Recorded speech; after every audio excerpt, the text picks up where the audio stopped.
Okey, hai. Hari ini saya akan mengajar tentang bab 10, sudut dongakan dan sudut tunduk.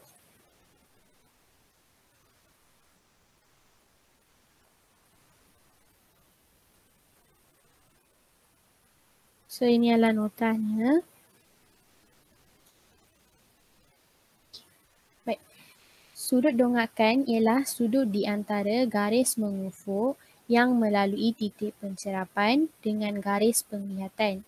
So, sudut dongakan adalah sudut di antara garis mengufuk dan juga garis penglihatan yang menyambungkan titik pencerapan dengan objek yang terletak ke sebelah atas garis mengufuk. So, apa definisi ni nak try cakap adalah dekat gambar rajah ni. Ni adalah garis penglihatan. Maksudnya garis penglihatan ni yang menyambungkan objek dengan mata dari mana yang kita tengok. And then garis mengufuk adalah yang ni, yang straight. Bawah ni yang mendatar. Yang ni adalah garis mengufuk. So, tadi kita baca sudut dongakan adalah sudut di antara garis mengufuk dan juga garis penglihatan. So, yang ni garis penglihatan, yang ni garis mengufuk, yang ni sudut dongakan dia di antaranya. And then lagi satu tip yang dia bagi kat sini, objek yang terletak adalah ke sebelah atas garis mengufuk. So, kalau kita nak tengok benda kat atas ni, maksudnya yang ni lah objek. Kalau kita nak cari sudut dongakan, selalunya objek dia terletak di bahagian atas garis mengufuk. Yang ni garis mengufuk. Dia terletak di bahagian atas, dia bukan di bawah. Okay. Ni dia ada satu contoh kat sini macam mana nak cari sudut dongakan dia. Rajah di sebelah menunjukkan tembok tegak XY dan sebuah kotak pada tanah mengufuk. Sudut dongakan X dari A ialah 70 darjah. Tunjukkan sudut dongakan ini pada rajah itu. So, dia suruh tunjukkan macam mana kita nak lukis. So, dia kata sudut dongakan X dari A. So, maksudnya kalau dia kata dari A, maksudnya mata kita kat sini. Kita tengah lihat kat sini. Okay, and kita nak lihat X. So, maksudnya yang ni lah objek dia. So, kita lukis satu garis penglihatan. Garis penglihatan tu kita sambung je X dengan A. And then, yang ni, boleh nampak kan? Yang ni, semua orang boleh nampak yang ni adalah garis mengufuk. So, kita lukis lagi satu yang selari dengan dia. Sebab garis penglihatan ni, kita ni tak boleh sentuh sampai ke bawah. So, kita lukis yang selari dengan dia kat sini. Okay, kita kena lukis garis mengufuk ni kat bawah sebab saya dah kata tadi kalau untuk sudut dongakan objek dia mesti di atas, di bahagian atas garis mengufuk. So kita lukis kat sini lebih sesuai. So maksudnya yang ni 90 darjah. Yang ni jadi satu segi 3 tegak. Okay, sekarang 70 darjah ni kat mana sudut dongakan dia? Sudut dongakan dia adalah di antara garis penglihatan dan juga garis mengufuk. Maksudnya sudut dongakannya kat sini. Dan dia dah bagi nilai dia 70 darjah. Okay. So, dia macam ni lah kita nak tunjukkan sudut dongakan dia. Ni lukisannya lebih kemas sikit. Yang ni garis penglihatan dia dah lukis. Yang ni garis mengufuk. And yang ni sudut dongakan dia di antara garis penglihatan dan juga garis mengufuk. So, ni sahaja tentang sudut dongakan. Senang sangat. Seterusnya kita akan tengok pula tentang sudut tunduk. Okey. Sudut tunduk pula definisi dia.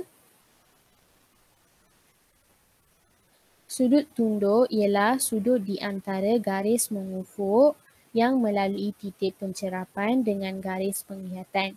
So, melalui definisi ni kita boleh tengok sudut tunduk juga adalah sudut di antara garis mengufuk dan garis penglihatan yang menyambung titik pencerapan dengan objek yang terletak ke sebelah bawah garis mengufuk. So, apa yang berbeza antara sudut dongakan dan juga sudut tunduk adalah untuk sudut tunduk objek dia selalunya terletak di bawah garis mengufuk.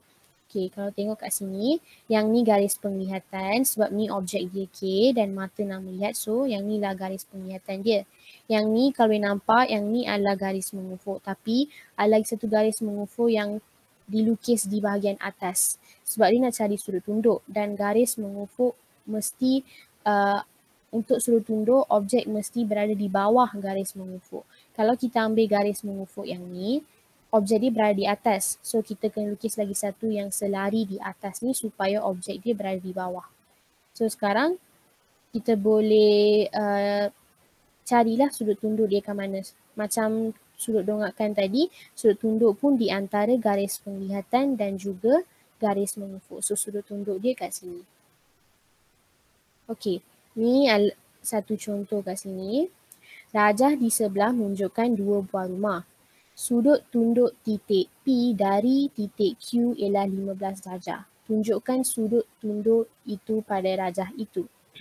So, sama juga dia suruh tunjukkan macam mana kita nak lukis sudut tunduk ni.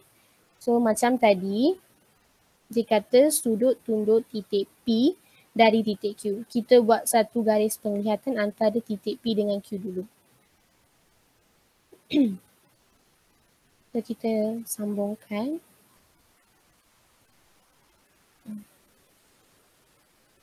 Okay. And then dia kata dari titik Q. Maksudnya kita sedang melihat daripada Q. Maka P adalah objeknya. Okay. So dia dah kata sudut tunduk. Maksudnya garis mengufuk dia mesti di atas objek. Sebab untuk sudut tunduk, objek kena berada di bawah garis mengufuk. So kita tak boleh ambil garis mengufuk ni. Kita lukis lagi satu yang selari dengan garis mengufuk ke bawah ni. Tapi atas objek. Kita kena follow syarat-syarat dia untuk dapat jadi senang. Okay, so kita sambung. Kita dapat satu segi 3 sudut tegak. So sekarang yang ni garis penglihatan, yang ni garis mengufuk. So maka sudut tunduk dia antara garis mengufuk dan juga garis penglihatan. So ni lah sudut dia 15 darjah. Sudut tunduk dia 15 darjah. Dia dah bagi kat soalan. Macam ni lah kita lukis. Yang lukisan yang lebih kemas sikit, ni garis penglihatan dia. Ni dia telah lukis lagi satu garis mengufuk yang selari dengan ni, cuma di atas sebab syarat tadi untuk sudut tunduk, objek perlu berada di bawah garis mengufuk. So kita kena lukis ke atas dia. And then tadi saya dah sambung kat sini. Dia jadi satu segitiga tegak. Okay, and then kita boleh carilah sudut tunduk dia adalah di antara garis mengufuk dan juga garis penglihatan. So kalau kita follow syarat-syarat yang dia telah bagi ni, lebih senang kita nak cari sudut tunduk ataupun sudut dongakkan juga. So itu sahaja untuk hari ini, nota bagi sudut dongakkan dan juga sudut tunduk. Harap semua orang faham.